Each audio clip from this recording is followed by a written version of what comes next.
Alors, comme j'ai dit, merci d'être là, merci d'être avec nous. Ça nous fait toujours chaud au cœur de savoir qu'il y a des gens qui ont de l'intérêt à écouter qu'est-ce qu'on a à dire. Alors, comme je disais, les remèdes d'automne, je trouve toujours que l'automne, c'est un peu, tu sais, on arrive dans novembre, là, tu sais, la semaine prochaine, c'est le mois de novembre qui est comme long et lourd et tu sais, on n'a pas encore l'espèce de lumière de Noël, les lumières de Noël dehors. Et c'est un peu ce qui me motive toujours à faire, OK, mais qu'est-ce qu'on peut faire pour aider le maximum de gens possible? Tu sais, mon but toujours étant d'aider le maximum de monde possible et vous aider, vous, le plus possible. Alors, j'ai écrit ce petit document-là, puis j'ai un document de comme 10 pages aussi là, qui va avec ça, que j'ai écrit, que je vais mettre sur le groupe cette semaine. OK? Fait que vous aurez accès à ce document-là. Si vous voulez revoir, là, il y a même des études, je pense qu'il y a comme une vingtaine d'études citées dans le document. Là, fait au moins, ça vous donne un peu des petites sources puis un rappel de ce dont j'ai parlé. Et comme je disais, l'automne, c'est toujours un peu une période parfois qui est un petit peu plus difficile. Puis ce qu'on voit, c'est surtout plus d'infections pulmonaires et plus de fatigue. Diminution de la lumière, on voit plus de fatigue. Puis en médecine chinoise, en fait, l'automne, c'est l'élément du métal. Fait que c'est vraiment l'élément du métal en médecine chinoise, c'est le poumon et le gros intestin. Fait que ça veut dire que pendant l'automne, c'est ces deux éléments-là, ces deux organes-là qui vont finir par travailler le plus, qui vont finir par avoir le plus de job à faire. Fait que poumon, infection pulmonaire, beaucoup, on en voit beaucoup à l'automne. Et gros intestin, ces deux choses-là vont ensemble. Alors, c'est 5 remèdes. Puis, après ça, vous prenez ce que vous voulez, vous prenez ce que vous voulez pas. Il y en a un peu que j'ai mentionné des marques. Sinon, si j'ai pas mentionné de marque, d'habitude, c'est parce que c'est assez simple à faire, là, dépendamment des molécules. Fait que ma première, c'est vraiment la vitamine D. Puis à ce point-ci dans notre humanité, là, si vous ne prenez pas de vitamine D, ben, je comprends pas. Là, rendu là, même d'un point de vue médical, ils vont prescrire de la vitamine D. Puis on le sait que, en fait, c'est assez simple. C'est les rayons UVB, pas les rayons UVA, mais vraiment les rayons UVB qui vont frapper notre peau, qui vont provoquer le cholestérol à devenir de la vitamine D. C'est ultra simple. Puis la vitamine D, en carence, peut être en lien avec des maladies auto-immunes, des troubles cardiovasculaires, des infections, des troubles de démence, des troubles cognitifs. Fait que, les raisons d'avoir un bon niveau de vitamine D sont assez simples, même d'un point de vue médical, sont rendus qu'ils donnent de la vitamine D. Et, super important, je lis quand même beaucoup d'études, puis vraiment, une des choses qu'on sait, c'est que 90% des gens qui sont hospitalisés avec la COVID-19 ont un niveau de vitamine D bas. Fait que, c'est majeur. C'est majeur, là. C'est un gros facteur de risque. Alors, peu importe, puis juste pour être clair, là, je ne suis pas en train de dire que ça traite la COVID, je ne suis pas en train de dire de pas quoi que ce soit, là, mais on le sait d'un point de vue scientifique, d'un point de vue observationnel, 90% des gens qui sont à l'hôpital à cause de la COVID ont des niveaux de vitamine D bas. Fait que c'est quand même quelque chose qu'on veut prendre en considération majeur quand on considère son rôle immunitaire beaucoup. Fait que c'est vraiment... Puis, tu sais, je veux dire, au Québec, c'est assez simple, hein? D'octobre à mars, tu as l'angle sur lequel les rayons frappent le Québec, l'angle sur lequel les rayons de soleil frappent le Québec font que c'est impossible de produire de la vitamine D. Moi, j'ai une règle d'or que j'aime bien appliquer qui est si ton ombre est plus longue que toi, tu ne produis pas de vitamine D. Okay? Fait que, quand je suis debout, là, fait que si je me lève debout, là, je suis debout, puis mon ombre, admettons, moi, je fais 5 pieds 7, si mon ombre est plus que 5 pieds 7, ça veut dire que l'angle sur lequel c'est la planète Terre, là, c'est mon verre d'eau, c'est la planète Terre, l'angle sur lequel les rayons de soleil arrivent n'est pas adéquat pour que tu puisses produire de la vitamine D. Fait que je l'avais fait avec Catherine, admettons, il y a 2 semaines, à midi, mon ombre était déjà plus longue que moi. Fait que ça veut dire que peu importe la quantité d'exposition solaire que j'ai, je produis 0 vitamine D en étant dehors. Et même si vous exposez l'été, si vous mettez de la crème solaire, je ne suis encore pas contre la crème solaire, mais il faut comprendre qu'en se protégeant la peau, ben, on ne produit pas de vitamine D non plus parce que la crème solaire va empêcher les rayons UVB d'aller pénétrer la peau. Alors, vraiment, la supplémentation, c'est vraiment nécessaire à partir d'octobre, à un minimum. Chez les adultes, puis là, c'est là où tout le monde va me questionner sur les dosages. Hein. Chez les adultes, ça prend au moins... Je suggère de faire doser la vitamine D, en fait, initialement. Fait que, vous demandez à votre médecin, OK, ma vitamine D est à quoi? Si elle est adéquate, d'habitude, un 1000 unités nationales, si vous avez déjà une vitamine D qui dans les normes médicales. 1000 unités internationales par jour, c'est vraiment adéquat. Là. Ça va vous soutenir pas mal tout l'hiver. Ou, tu sais, comme ils font beaucoup aussi, les médecins, ils font un 10 000 unités internationales par semaine. Ça peut soutenir. Si votre vitamine D, elle est basse, ça prend des 2, 3, 4, 5 000 unités internationales par jour pour l'augmenter à des niveaux adéquats. Puis ça peut être fait pendant des mois. Okay? Fait que, tu sais, si tu as une vitamine D qui est à 12, là, tu peux prendre 5 000 unités internationales pendant au moins 2 mois. Puis là, je referai une prise de sang pour voir s'il y a un changement ou pas. Puis, ça, mettons, ça va au prorata du poids. Là. Fait que juste mes enfants, tu sais, Iris, là, qui a 5 ans, prend 2000 unités internationales par jour juste de base parce que je le sais qu'elle n'a pas eu assez d'exposition solaire et que là, elle n'en aura pas, tu sais. Mais c'est une vitamine qui est quand même liposoluble, ça veut dire qu'elle peut s'accumuler dans le corps. Alors, c'est possible théoriquement de faire une overdose. C'est très, très rare au Québec, pratiquement jamais vu, mais c'est possible. Fait que je suggère quand même de faire doser la vitamine D dans le sang. Vous demandez à votre médecin, en théorie, il ne devrait pas vraiment s'opposer. Oh, tiens, excuse. Voilà, ça. Ensuite, vitamine D, fini. Les oméga-3. Alors, les oméga-3, c'est drôle parce que c'est une de ces choses qu'on s'obstine tout le temps dans nos réunions internationales parce que tous nos profs qui sont dans des places chaudes disent toujours que personne n'a jamais besoin d'oméga-3. Tu sais, on avait des profs d'Australie là, puis ils disaient ben non, il n'y a jamais personne qui a besoin d'oméga-3. Toutes les études sont fautives avec les oméga-3. Mais il ne fait jamais froid non plus en Australie. Tu sais. Et une des fonctions de l'oméga-3, ça va être vraiment de liquéfier le sang. C'est de nous rendre plus liquides, plus visqueux. Si on regarde nos sources d'oméga-3, c'est vraiment des poissons d'eau froide. Là. Fait que je pense que le but, c'est qu'ils ne gèlent pas, qu'ils ne deviennent pas comme frigorifiés. Puis c'est ça, un oméga-3. Si on regarde certains gras, quand ils sont réfrigérés, ils deviennent solides. Bien, l'oméga-3 ne devient jamais solide. Fait que je pense que dans nos conditions hivernales, c'est vraiment une des top choses qu'on peut prendre, ce sont des oméga-3 pour justement garder notre corps fluide et liquide et mobile et agile. Si on parle un peu de comment on fait des oméga-3 d'un point de vue physiologique, là, je ne sais pas si vous vous rappelez de ce que j'avais présenté sur la nutrition au printemps, là. Mais on a juste deux gras essentiels. C'est l'acide alpha-linolénique et l'acide linoléique. Excuse-moi, c'est toujours difficile à dire ça. Qui sont capables de faire toutes les autres vitamines, toutes les autres sources d'acides gras, mais ce qui est surtout utilisé dans le corps, c'est de l'EPA et du DHA, puis c'est un peu compliqué à faire à partir de même ces deux sources-là. Alors, on suggère de supplémenter. Quand on supplémente, puis il y a plusieurs raisons là, de consommer des oméga-3, puis c'est toujours, j'ai deux études que j'aime vraiment beaucoup. La première, c'est une revue de littérature sur les problèmes d'apprentissage. Fait que même problèmes de mémoire, mettons, avec un certain âge, des fois, arrivent des problèmes de mémoire. Les oméga-3 vont être vraiment une bonne source parce qu'en fait, si on regarde le cerveau de quelqu'un qui a d'Alzheimer's, c'est littéralement le cerveau est comme troué. Si tu regardes sur un scan, puis une fois que le cerveau est troué, c'est vraiment avancé, là, mais on comprend qu'avant que ce soit avancé, il y a des petits trous qu'on n'est pas capable de voir sur notre imagerie parce que notre imagerie n'est pas encore assez avancée. On va y arriver. Mais, mais ce qui remplit ces trous-là, ton cerveau, c'est principalement du gras. Là. Ta substance blanche, c'est du gras. Alors, ce qui remplit ces trous-là, c'est du DHA. Fait que c'est des oméga-3. Alors, vraiment, au niveau problème d'apprentissage, chez les enfants, mes enfants prennent des oméga-3 tous les matins. Il faut imaginer, les pauvres enfants, ils souffrent de l'hyper-prenage de vitamines. Là. Et l'autre, en fait, c'est deux études qui démontrent en fait que les oméga-3 diminuent les risques de cancer et de maladies cardiovasculaires par 13 mécanismes métaboliques différents. Fait que, c'est anti-inflammatoire, c'est anti-cancer, c'est anti-apoptose. La liste est un peu sans fin.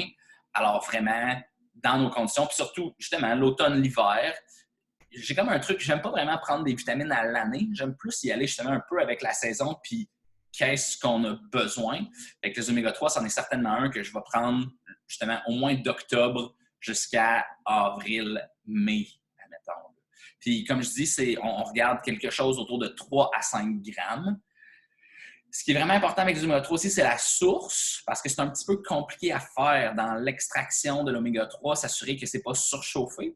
Parce que si l'oméga-3 est surchauffé, ce qui arrive, c'est qu'il devient un gras trans. Puis là, on sait que les gras trans, ben là, on contribue en fait aux maladies cardiovasculaires. Fait que c'est certainement une des choses où je dis, tu sais, malheureusement, le Jameson, puis tout ça, puis les compagnies de pharmacie, ça fait comme pas la job avec les oméga-3. Ça prend quelque chose d'un petit peu plus haute qualité. À la clinique, on a, tu sais, dans les compagnies que moi j'ai à la clinique, j'ai Metagenics puis j'ai Design for Health, qui sont deux compagnies exceptionnelles que je fais 100% confiance. Sinon, si vous allez dans un magasin de produits naturels, il y a une compagnie qui s'appelle NutraC aussi. N-U-T-R-A-C comme S-E-A, comme la mer en anglais. Là.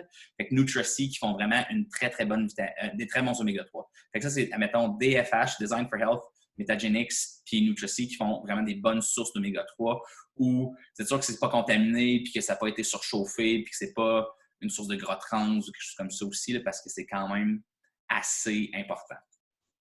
Ensuite, pardon, la vitamine C. La vitamine C, c'est juste une vitamine que je préfère. C'est toujours drôle. Catherine, elle se moque de moi. Là. On a comme nos vitamines préférées. Là. Mais la vitamine C, c'est vraiment un super support immunitaire. Tu sais, ça existe depuis. Je cite toujours un peu la même source. C'est Linus Pauling. Linus Pauling, c'est la seule personne à gagner 2 prix Nobel non partagés de l'histoire. Il n'y a jamais personne d'autre qui a fait ça. Il y a eu 2 prix Nobel à lui tout seul. Puis lui, il prenait comme 5 grammes de vitamine C 5 à 12 grammes de vitamine C par jour. C'est vraiment, vraiment beaucoup. Je ne suggère pas cette dose-là, OK? Prenez pas 5 à 12 grammes de vitamine C par jour. C'est pas une bonne idée. Mais juste pour vous dire, c'est dans la production d'énergie, dans le support du système immunitaire, justement avec tout ce qui est, justement, dans mon questionnaire que je vous ai posé vendredi, qu'est-ce qui se passe avec vous à l'automne? Souvent perte d'énergie, souvent plus d'infections au niveau pulmonaire. C'est une molécule qui est simple à faire. Justement, la vitamine C, ça tombe dans l'espèce de catégorie de, pour de vrai, entre Jameson puis Metagenics puis une autre compagnie, c'est de l'acide ascorbique, ça reste pas mal de l'acide ascorbique. C'est pas super compliqué. Tu peux avoir des formes d'être un petit peu plus avancées. C'est pas tout à fait clair, mais c'est assez simple à faire. Puis, mettons, sur une base d'une question de dosage, là, de base, entre 500 mg puis 1000 mg, là, fait que, entre 500 mg puis 1 g, c'est super bon comme de façon quotidienne. Puis après ça, si justement il y a comme le petit nez qui coule puis les petites bronches qui souffrent un peu, ben là, on peut facilement monter à un... En fait, moi, j'exagère d'habitude, là, mais moi, je peux prendre comme 10 grammes 3 fois par jour. Là. Fait que, mettons, les petits comprimés de 500 mg, là, ben, je peux en prendre 20 3 fois par jour si je suis malade. Là. Fait que, faites la moitié de ce que moi je fais, puis c'est déjà une très bonne dose. Fait que, ce qu'il faut faire attention avec la vitamine C aussi, c'est à cause que ça supporte la production d'énergie beaucoup. Des fois, c'est trop stimulant pour certaines personnes. Fait que je suggère, comme le café, de ne pas en prendre après 3 heures de l'après-midi. Parce qu'après 3 heures de l'après-midi, excuse-moi, mon ordi n'est pas content. Après 3 heures de l'après-midi, des fois, ça peut empêcher de dormir. Fait que moi, ça m'empêche de dormir. Il n'y a pas beaucoup de choses qui m'empêchent de dormir dans la vie, mais la vitamine C, ça m'empêche de dormir. Fait que ça, c'est certainement s'il y a quelque chose que vous voulez faire un peu plus attention avec la vitamine C. Ensuite, l'huile d'origan. L'huile d'origan, c'est un de nos prefs à la maison. Ça a une substance qui s'appelle du carvacrol dedans, qui est vraiment super positif pour le système immunitaire, qui est anti-infectieux au niveau très, très pulmonaire, puis qui a un rôle antioxydant vraiment fort. Pour tout ce qui va être... Puis ça, c'est pas quelque chose que je vous suggère de prendre sur une base régulière, l'huile d'origan, mais certainement s'il y a tout... Aujourd'hui, on n'a comme plus le droit de tousser. Là. Je ne sais pas si vous êtes au courant. Mais si vous toussez en public, ça se peut qu'on vous chasse. Là, mais si vous voulez faire un comprimé d'huile d'origan par jour, vous pouvez faire un comprimé. Mais sinon, je le suggère vraiment quand il y a comme un début d'infection ou de quoi que ce soit. Puis là, encore, on parle d'infection, juste pour être clair. Si ça dégénère vos affaires, allez consulter votre médecin, allez consulter votre praticien de santé. Ne vous diagnostiquez pas sur la base d'une présentation de 20 minutes de moi sur Zoom. Okay? Juste pour être clair. Là. Mais ça peut être un remède facile que vous faites à la maison. Ça goûte vraiment mauvais, l'huile d'origan, juste pour être clair. C'est vraiment fort au goût. Fait que ça se prend en gélule. Moi, celui que j'ai à la clinique, c'est Designs for Health. Là. Il est en petite gélule. Ça se prend super bien. Tu avales la gélule. Puis je suggère souvent de le prendre 15 minutes avant de manger. Puis la raison, c'est tu vas le prendre, tu vas l'absorber, puis ensuite tu mets de la nourriture par-dessus. Fait comme ça, tu rotes un peu moins l'origan parce que sinon, tu te ramasses à roter l'organ, puis là, tu sens comme la sauce à spag de la maman italienne pendant tout le reste de la journée. Là. Puis ça, dans le cas d'infection, dans le cas de toux ou de problème bronchique ou de ça va pas, là, facilement, on peut prendre 2 comprimés 3 fois par jour. Là. Ça va être une bonne dose pour clairer ça assez rapidement. C'est ça. Fait que ça, c'est l'huile d'origan que j'aime bien. Et ensuite, on a le support surrénalien. Fait que ça, c'est vraiment une grosse affaire d'un point de vue de la fatigue. Fait que je ne sais pas si vous vous rappelez de Catherine, Dr. Terrien, comme on l'a appelé, qui avait présenté sur la ménopause, qui avait présenté ses différents trucs sur la ménopause. Bien, on se rappelle que les glandes surrénales, c'est les petites glandes en haut des reins qui, elles, vont jouer un super rôle de tampon hormonal. Fait que c'est elles qui vont vraiment toutes compenser au niveau hormonal, puis c'est elles qui produisent le cortisol. Le cortisol, c'est l'hormone du stress, mais c'est aussi l'hormone qui nous garde réveillés. Là, fait qu'on pense souvent au cortisol comme étant une substance néfaste, mais c'est elle qui nous garde réveillés dans la vie, c'est elle qui nous garde actifs.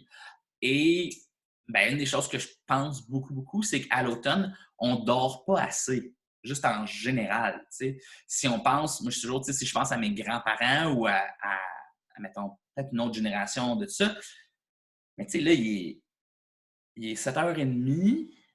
Pensez-y, tu sais, ça fait 1h30 qu'il fait noir. Il aurait mangé, il serait à la lampe à l'huile ou tu sais, quoi que ce soit d'autre. Il n'y a pas de télé, il n'y a pas de Zoom, il n'y a pas de. Tu sais, ça fait moins de 50 ans, là, toute cette bébelle-là. Fait que là, il n'y a pas de lumière par-dessus la tête. Fait que c'est sûr que tu t'endors plus vers 7-8 heures que vers 9-10 heures ou 11h minuit, tu sais.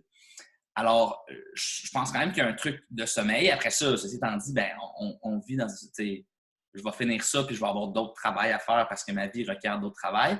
Alors, une des choses qu'on peut faire, c'est aider nos glandes surrénales qui, elles, ont le travail de nous garder réveillés. C'est elles qui font cet effort-là de s'assurer qu'on a l'énergie pour passer à travers nos journées, malgré le fait qu'on manque ou pas de sommeil. Ceci étant dit, je vous suggère facilement, c'est drôle, j'ai comme un article décrit que je vais vous partager éventuellement là, sur toutes les différentes causes de fatigue. Puis, tu sais, le premier, c'est que, tu sais, j'ai déjà écrit un paquet de choses sur le sommeil. C'est certainement le sommeil. Là, tu sais, assurez-vous de vous coucher potentiellement beaucoup plus tôt. Là, tu sais. Et au niveau support surrénal, ben là, on travaille beaucoup avec des herbes qui sont des herbes plus d'origine indienne. Là. Il y en a une couple qui pousse dans le froid aussi, mais tu sais, le rhodiola, le schizandra, l'ashwagandha, le ginseng sibérien, qui sont des adaptogènes. Alors vraiment, les adaptogènes, leur rôle, c'est de nous booster le matin puis de nous calmer le soir. Fait qu'ils aident vraiment pour ça. Ils ont des effets sur le système nerveux. Tu sais, il y a des études qui démontrent qu'ils ont des effets sur le système nerveux et sur le système immunitaire. Fait que ça a même une fonction dans tout le rôle d'assistant immunitaire là, dans toute cette fonction-là. Fait que vous pouvez chercher ces herbes-là directement. Vous pouvez faire des décoctions, vous pouvez faire des tisanes avec les avec les différentes herbes. Ou sinon, moi, les produits que j'utilise le plus, c'est chez Metagenics. Puis, je vais dire, c'est Cortico B5, B6, Exhilarant puis Adracet. Puis ça, je l'ai mis dans l'ordre de t'es un petit peu fatigué, t'es moyen fatigué, puis t'es beaucoup fatigué. Fait que, tu sais, Adracet, c'est comme vraiment le plus fort de la gang. Puis Cortico B5, B6, c'est comme le petit cousin plus relax. Fait que, tu sais, si vous avez juste un peu de misère à vous lever le matin, Cortico B5, B6, ça fait la job. Puis si vous pensez que vous allez mourir tellement vous êtes brûlé, ben Adracet, ça fait la job. Puis Exhilarant, si vous êtes en quelque part entre les deux. Ou sinon, comme j'ai dit, ces herbes-là se trouvent, vous pouvez acheter de l'ashwagandha en poudre, la mettre dans votre smoothie matinal. Vous pouvez faire une tisane de schizandra, ça existe aussi, ou il y a différents produits aussi qui existent sur le marché. Ça, c'est les produits que moi, je suis habitué de fonctionner avec et que j'ai trouvé qui fonctionnent mieux. Puis des fois, dans les supports surrénaliens, à la clinique, j'en ai tout plein d'autres, mais c'est sûr que j'utilise le plus à ce niveau-là. Fait que ça, c'est un peu je pense que c'est la dernière, ça. Ouais. Alors, c'est ça que je suggère, à prendre, puis après ça, vous décidez selon, justement, ben là, j'ai-tu plus peur pour mon poumon? Je vais dire, vitamine D, oméga 3 dans ma tête, c'est la base. Là. Tu t'en sauves pas. Là. Tout le monde devrait prendre ça. C'est facile à prendre. Tu vas en ravoir pour ton investissement 100% du temps. Après ça, l'huile d'origan, ben, chez nous, on a toujours de l'huile d'origan parce que j'ai 2 enfants qui vont à l'école puis je vois des patients toute la journée. Fait en quelque part, ça se peut que quelqu'un ait un nez qui coule ou quelque chose. Fait qu'aussitôt qu'il y a quelque chose comme ça, l'huile d'origan, on est dessus comme le plus vite possible. Le support surrénalien, ben là, c'est plus de la fatigue. Puis la vitamine C, ben ça, c'est juste parce que j'aime ça, la vitamine C. Là. Mais, puis le support surrénalien, c'est plus si vous êtes fatigué ou tout ça. Je crois qu'il y a quelqu'un qui écrit dans le chat. Ah, plaisir. Ma mère qui me dit merci. Fait que ça vous donne une espèce d'idée. Ah, puis c'est drôle, hein, je viens de flasher parce qu'on a parlé d'enfants malades. Là, et c'est quelque chose que je partage. Si jamais il y a la gastro, la meilleure chose contre la gastro, c'est l'huile de cannelle. L'huile essentielle de cannelle, ça coûte comme 10 $, je sais pas trop. Il faut que tu fasses attention parce qu'il ne faut pas trop que tu en prennes, là, mais tu prends une goutte 3 fois par jour, puis tu n'auras pas la gastro des enfants. Avec les enfants, il faut que tu fasses attention parce que si tu la doses aux enfants, il faut la donner dans du miel ou quelque chose parce que ça va être trop fort, ça va leur brûler. Mais ouais, comme la cannelle, là, comme la cannelle que tu mets sur ton café ou quelque chose, là, ils font de l'huile essentielle de ça. C'est un antibactérien ultra puissant et ça tue la bactérie qui cause la gastro-entérite de façon ultra efficace. Mais comme j'ai dit, il faut faire attention au dosage. Je me suis déjà brûlé l'estomac avec ça. Fait que, une goutte 3 fois par jour, une goutte 2 fois par jour, c'est bien en masse. Ça fait super bien la job. Fait que juste un petit... rien à voir avec les remèdes d'automne, mais un petit bonus pour ceux qui ont écouté la présentation. Fait que, c'est ça. Non, pour la gastro, c'est l'huile de cannelle. C'est ça, l'huile d'origan, c'est ce que je suis pour tout ce qui est infection pulmonaire, tout ça, certainement. Fait que ça, c'est l'huile d'origan pour tout ce qui va être plus d'origine pulmonaire. Mais pour la gastro-entérite, vomissement, diarrhée, quand ça pogne à la maison chez nous, tout le monde est sûr. Parce que, tu sais, on le sait, là, la gastro, une fois que ça rentre dans la maison, c'est comme ça pogne tout le monde. Hein? L'huile de cannelle, ça casse ça assez vite. Là. Fait que, c'est assez facile à trouver d'habitude. Est-ce qu'il y a d'autres questions? Est-ce qu'il y a d'autres gens qui ont des questions? On peut taper des questions. Excellent. Fait que sur ce, je vous souhaite une très belle... Oh, il y a une question qui vient peut-être arriver. L'huile d'origan en capsule, oui. Oui, l'huile d'origan en capsule. L'huile de cannelle, elle ne se trouve pas vraiment en capsule. Je pense que Catherine, elle va peut-être en faire éventuellement. Là. J'essaie de bugger Catherine pour qu'elle en fasse. Mais l'huile d'origan, ça se retrouve en capsule. Puis c'est assez facile à trouver. Là. Je pense que si je ne me trompe pas, à la clinique, l'huile d'origan de Design for Health, c'est comme 17